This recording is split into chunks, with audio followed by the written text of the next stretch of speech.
Genesis chapter 40. It came to pass after these things that the butler and the baker of the king of Egypt offended their lord, the king of Egypt, and Pharaoh was angry with his two officers, the chief butler and the chief baker. So he put them in custody in the house of the captain of the guard, in the prison, the place where Joseph was confined. And the captain of the guard charged Joseph with them, and he served them. So they were in custody for a while.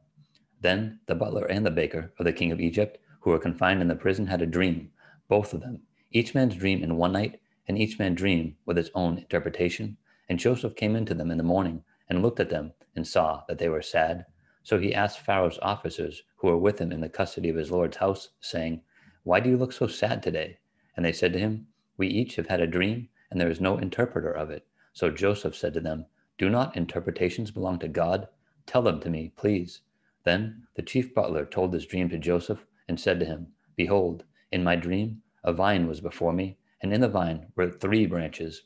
It was though it budded, its blossom shot forth, and its clusters brought forth ripe grapes. Then Pharaoh's cup was in my hand, and I took the grapes and pressed them into Pharaoh's cup, and placed the cup in Pharaoh's hand." And Joseph said to him, "This is the interpretation of it. The 3 branches are 3 days. Now, within 3 days, Pharaoh will lift up your head and restore you to your place, and you will put Pharaoh's cup in his hand according to the former manner when you were his butler.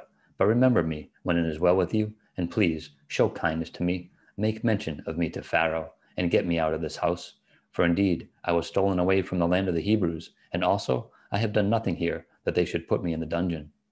When the chief baker saw that the interpretation was good, he said to Joseph, "I also was in my dream, and there were 3 white baskets on my head. In the uppermost basket were all kinds of baked goods for Pharaoh, and the birds ate them out of the basket on my head." So Joseph answered and said, "This is the interpretation of it.